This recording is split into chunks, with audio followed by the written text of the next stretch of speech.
ये आ रहा है वहां पे, सही बुखारी 6240 है, जहाँ पे उमर जी जो है, उमर बिन अल खत्ताब, उनको जो थे वो बदमाश किस्म के आदमी थे।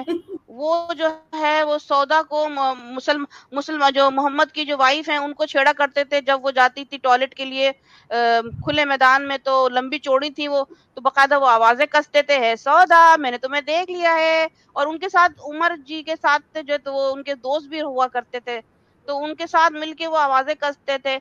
अब उसमें तो सौदा को बुरा लगता था। अब ये जो थे उमर गए अपने जो मोहम्मद के पास कि भाई आप जो है ना, मुझे बड़ा एंशियस फील करते थे कि भाई जल्दी से कोई आयत आनी चाहिए हिजाब की।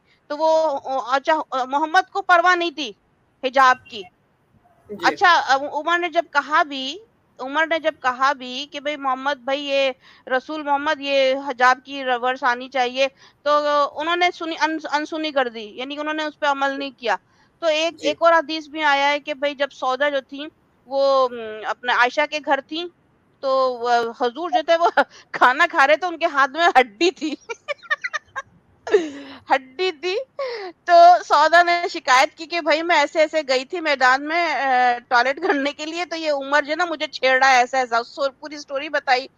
तो जो था कि जो मोहम्मद कहने लगे हड्डी उनके साथी थी, उसी वक्त उनको रेवलेशन हो गई कि नहीं नहीं, तुम जा सकती हो खुले मैदान में टॉयलेट करने के लिए, तुम्हें कुछ ना कहा जाए आई मीन तो या दिस अच्छा, और ये जो हड्डी वाला जो मैं किस्सा बता रही हूँ, ये आफ्टर हिजाब की वर्ष आने के बाद हुआ है रेवलेशन। उसके बाद भी जो है उमर छेड़ता था कि क्योंकि वो इतनी लंबी चौड़ी थी, तो वो अपने आप को पूरा कवर नहीं कर पा रही थी। उसके बाद बट भी इतना बदमाश था Umar. Jaydevi ji, as a husband, he would have protected his wife. I mean, koi chhede, yes.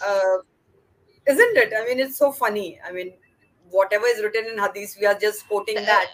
तो ये अजीब सी बात है कि किसी की बीवी को आप छेड़ो, और ही और उस जमाने में आज से 1400 years back, and then he doesn't say anything, or he's not he doesn't bother. Maybe she was not one of his favorite. I feel like that. So हाँ, आई डोंट नो। तो हाँ, ये और फिर जी, तो मैं फिर यही कहती हूँ असल कि में जी कहिए। नहीं, मैं यही कह रही थी कि देखें, ना मोहम्मद को जो है ना किसी अपनी वाइफ की भी कोई परवाह नहीं थी। वो उनको ऐसी महिलाओं की कोई परवाह नहीं थी। अब देखें ना, जैसे अगर बीटिंग वाला भी आप देख लीजिए कि उनके पास एक रफा की वो अब्दुल रहमान की बीवी आई आयशा के पास, तो जी उसने दिखाया अपना कि मेरा जो जूता मारा है, या मुझे पटाई की है, पूरा ब्रूज हुआ हुआ है।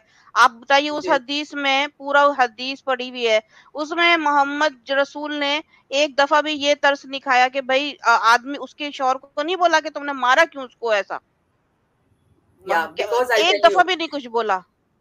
ये लिखा हुआ है that man can beat, and women who are good, who are obeying women, they will, I mean आदमी को पूछने की आपको वो नहीं है कि वो उसने क्यों मारा है, आपको इजाजत नहीं है मर्द से पूछने के लिए।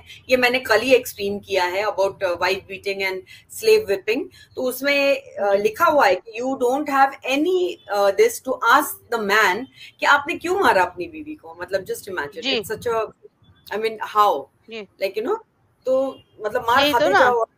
जी ये मैंने एक क्वेश्चन, क्योंकि मैं मास्टर्स इन सोशल वर्क कर रही हूँ, दिस इज माय लास्ट जी ईयर। तो जी उसमें मैंने एक डोमेस्टिक वायलेंस का एक टॉपिक चला था, तो उसमें मुझे नहीं पता था कि मुस्लिम कोई महिला भी बैठी हुई है जूम जूम क्लास में।